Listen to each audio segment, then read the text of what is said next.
Olá, tudo bem com vocês? Espero que estejam bem.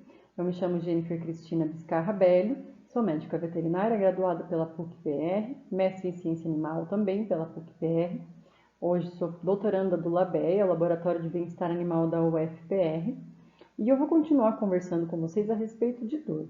No módulo 2, então, nós vamos conhecer algumas das escalas validadas para avaliação de dor em alguns animais, em algumas diferentes espécies animais. Conforme conversamos no módulo 1, vimos que a dor ela é bastante subjetiva, individual. Então, conhecemos as definições antiga e atual da dor, de acordo com a IASP, que é a Associação Internacional para o Estudo da Dor. Discutimos a respeito, então, das diferentes classificações de dor, de acordo com a sua origem, de acordo com a sua duração e a sua intensidade. Chegamos, então, no momento onde percebemos que é muito importante entender que tudo o que nós temos é a avaliação do comportamento dos animais para determinação da dor. Hoje, em 2021, ainda não existem pesquisas que trazem resultados viáveis de aplicação na prática para quantificar a dor. Então, tudo que nós temos é a avaliação do comportamento. Vou mostrar essas tabelas a partir de agora, certo? Para que a gente possa entender as escalas de avaliação de dor em animais, é importante conhecer a escala de avaliação de dor em humanos. Então, essa escala se chama escala visual analógica. Ela é apresentada para um paciente durante uma triagem, por exemplo. E, embora ela pareça bastante simples, ela traz vários elementos que podem ajudar na manifestação do paciente, uma tentativa de apontar a intensidade da sua dor. Vou começar com as 3 palavrinhas em branco. As palavrinhas são leve, moderada e intensa. Então, uma pessoa durante um atendimento, ela pode apontar a sua dor entre leve, moderada e intensa. Além disso, existe ali uma graduação de cores que variam do azul clarinho até o vermelho bem escuro, onde o azul clarinho é a ausência da dor e o vermelho escuro é a dor intensa. Essa forma de manifestação ela é muito importante, ela é muito viável para pacientes que não estão conseguindo se comunicar através de palavras ou números. Por falar em números, temos uma variação de números que partem de 0 a 10. Essa variação traz uma viabilidade maior de descrição da dor, porque entre 3 palavrinhas ou 10 números, vocês podem concordar comigo que existe mais chance de eu ser mais assertivo quando eu tenho um leque maior de possibilidades de escolha. Portanto, 0 seria ausência total de dor e 10 seria dor intensa.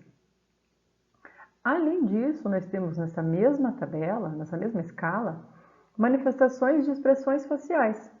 Então, se uma pessoa ela não está apta a se comunicar, a compreender a variação de cores, ou então citar um número, ela ainda pode apontar com os olhos ou com o dedo qual carinha corresponde à dor que a pessoa está sentindo.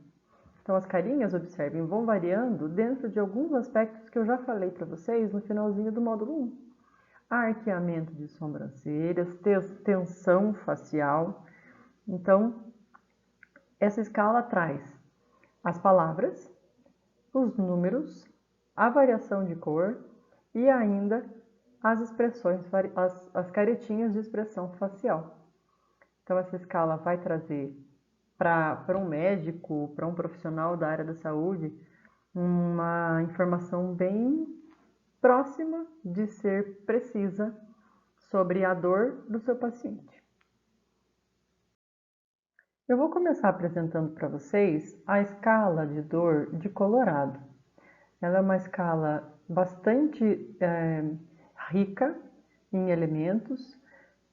Ela pode ser manifestada de diferentes formas gráficas, ambas validadas, não precisa se preocupar se encontrar uma ou outra.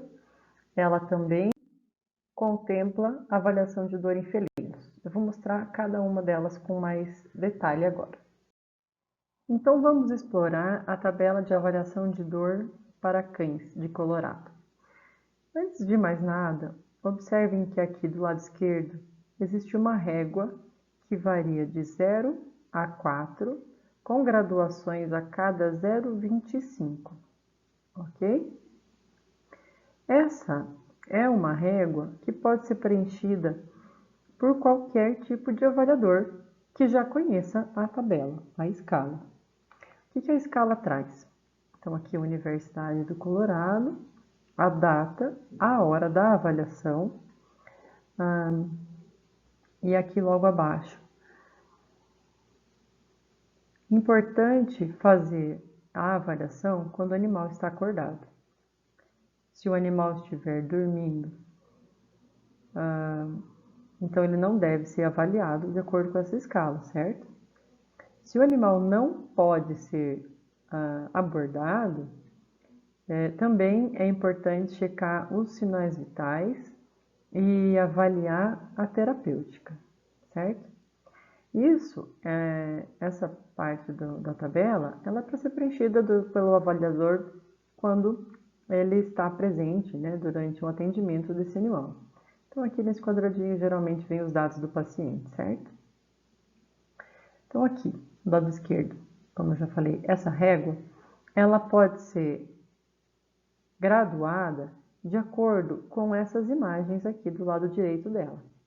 Vocês conseguem ver representações gráficas de diferentes manifestações de comportamento geral, certo? Sem mesmo ler o que a gente tem aqui do lado, a gente já consegue, a partir dessas representações gráficas, entender do que se trata aqui.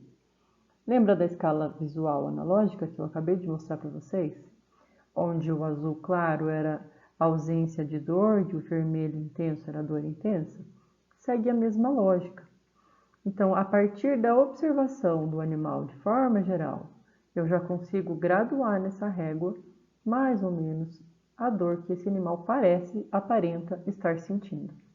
Somente essa avaliação, ela é bastante superficial, mas eu garanto a vocês que ela é muito melhor do que não ser feita, o que infelizmente é muito comum ainda. Bom, vamos então entrar nas questões de cada uma dessas pautas aqui.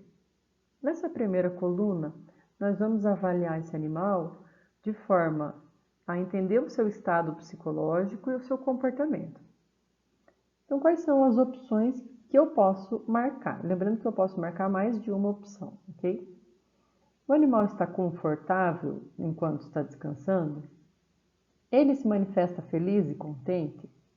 Ele não se preocupa com a ferida ou com a região machucada? Ele tem interesse ou ele apresenta curiosidade com relação ao ambiente ao seu redor? Lembrando que eu posso marcar mais de uma e cuidado com a interpretação de cada termo. O que é um animal feliz e contente? Depende, tem alguns animais que manifestam esse estar contente com ficar tranquilo. Tem animais que manifestam pulando, se for um cão nesse caso, abanando muito o rabo, às vezes latindo. Tem animais que latem quando não estão contentes. Então, tudo isso tem que ser levado em consideração. Se você não tem certeza se ele está latindo de alegria ou então de preocupação ou de desconforto, a gente não marca, certo? Então, aqui agora, no início de uma dor leve, o animal está contente a relativamente preocupado.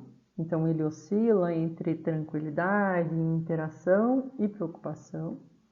E ele se perde das distrações do ambiente. Ele volta a se preocupar consigo em algum momento. Já numa dor leve a moderada, o que a gente pode encontrar? O animal aparenta estar desconfortável enquanto descansa. Ele pode chorar numa tentativa de se mover. Ele pode tentar lamber ou até mesmo esfregar ou coçar a ferida, a região dolorida. As orelhas, nesse caso, já se apresentam mais caídas. A expressão facial, olhos arqueados, proeminentes, a esclera, que é o branco dos olhos mais proeminente. Aqueles masséteres, então os músculos da mastigação mais proeminentes. É um animal que começa a ficar relutante a qualquer tipo de interação com as pessoas. ele não consegue ficar muito tempo distraído com o ambiente, ele volta a se prostrar rapidamente. Aqui uma dor já moderada a intensa, a gente já tem um animal inquieto, que chora, geme, ele morde ou então até mesmo mastiga a região onde ele tem uma lesão ou, enfim, um estímulo doloroso. Ele tende a proteger a ferida, a proteger a área, o sítio cirúrgico. Ele pode estar incapacitado de se movimentar ou de movimentar algumas partes do seu corpo. Já um animal com dor intensa vai se apresentar ou vocalizando de forma incessante ou então já sem vocalizar de forma nenhuma. Como eu disse agora há pouco, é muito variável entre indivíduos. Ele pode tentar morder e mastigar e coçar a ferida, mas já nem conseguir mais se mexer a ponto de conseguir.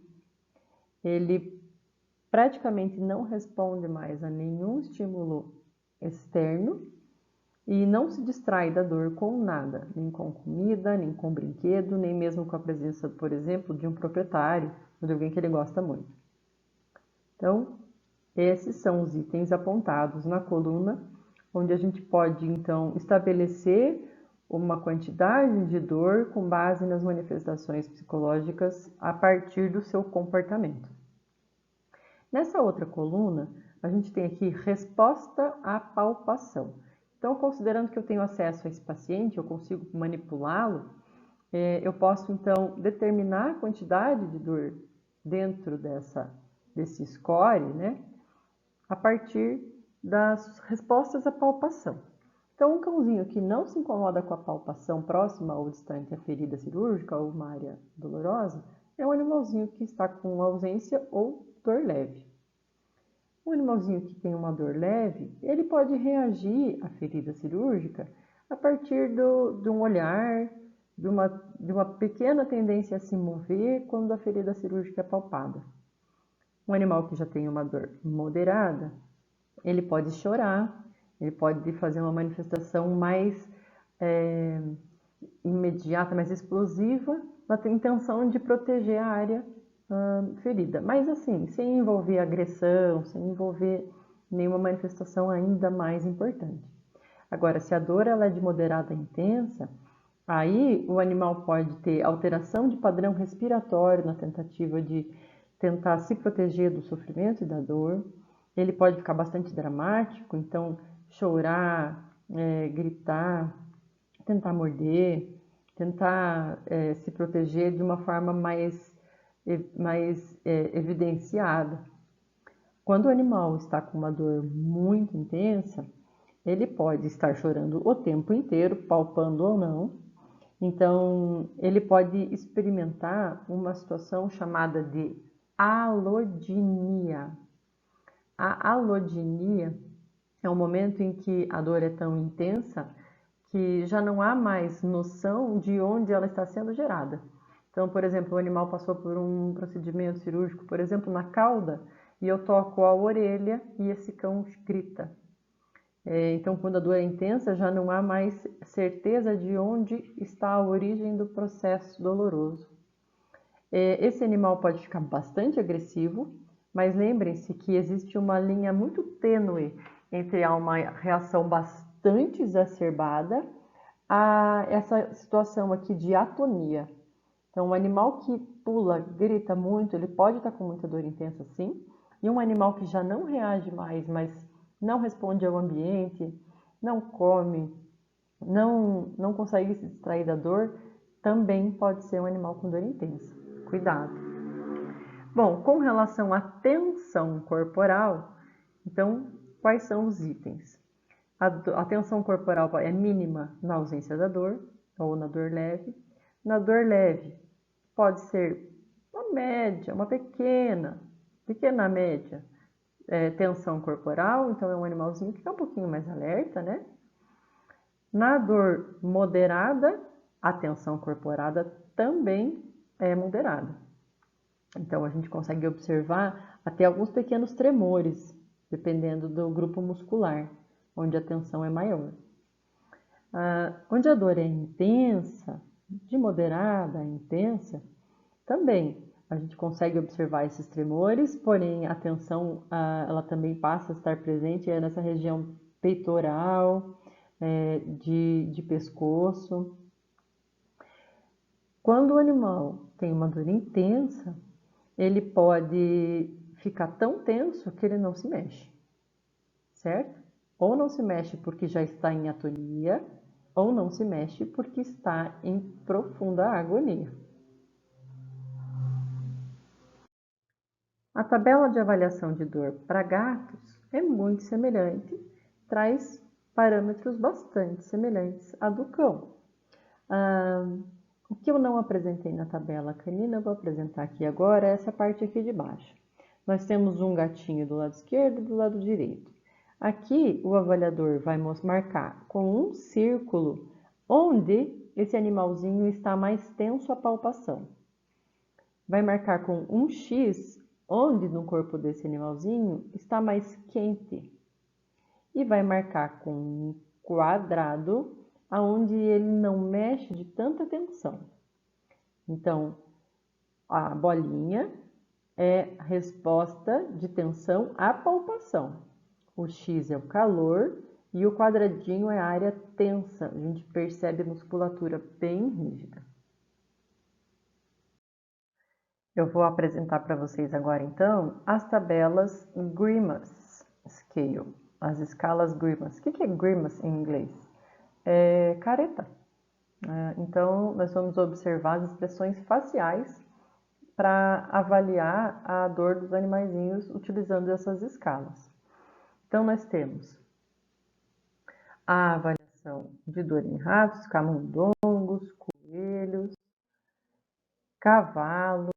A avaliação de dor através da expressão facial de leitões, ovinos e caprinos, principalmente ovinos nessa tabela. Bom, além das escalas Grimace, a escala de Colorado, existem várias outras validadas e seguras para a utilização.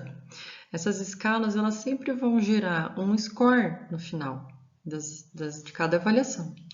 Esse score, embora seja numérico, ele é uma forma de trazer para a quantidade um conceito que é de qualidade. Então, a dor ela ainda é avaliada de acordo com alguns parâmetros relacionados a dados qualitativos. A gente gera o score e transforma esses dados num número, mas a gente não pode dizer que a dor foi contada, certo? Isso é bastante importante. Também na procura de uma escala de avaliação de dor, pode ser que vocês encontrem alguns artigos que trazem algumas propostas. Se esses artigos foram publicados em revistas idôneas, vocês podem utilizar com segurança, certo? Estamos chegando ao final, então, do módulo 2, e eu trouxe aqui alguns termos relacionados ao tema dor, que são importantes. Nosso receptor, então, reforçando, é o nome dado ao receptor periférico que percebe o estímulo doloroso.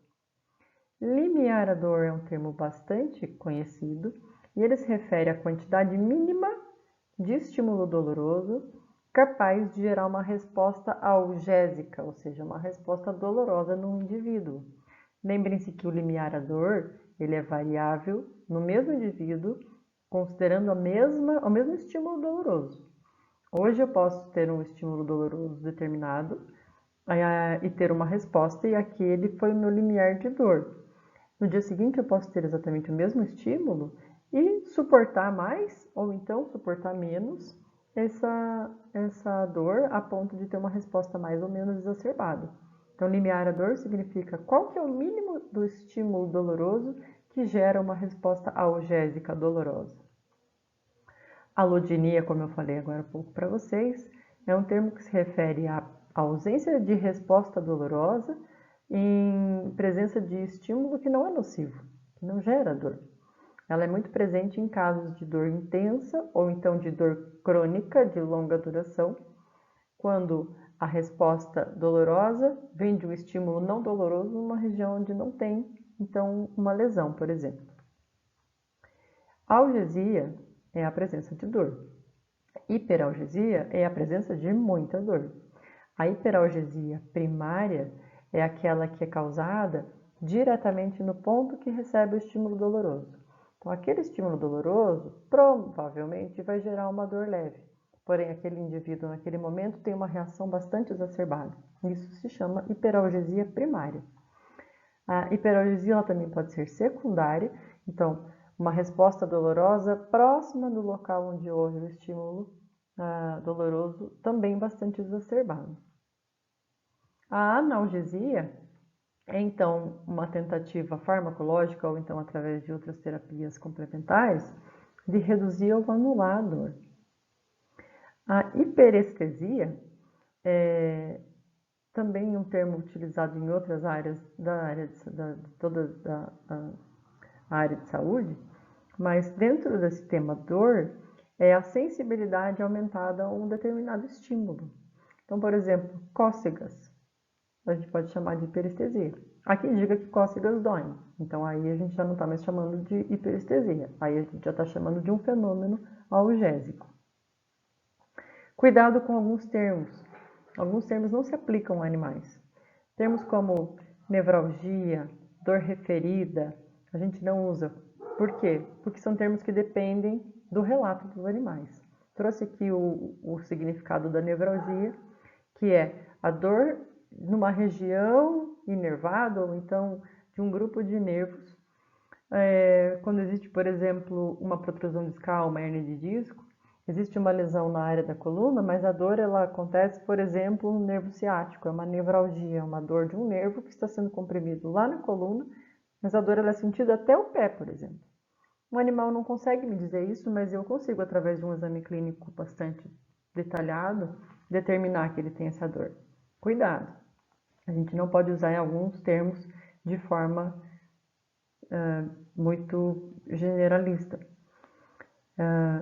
Esses são termos assim que eu acredito que vocês vão acabar se deparando em alguns protocolos, então por isso decidi trazê-los. Gente, foi uma grande alegria, um grande prazer estar aqui com vocês. Eu agradeço muito pelo convite e até um próximo encontro. Tchau, tchau.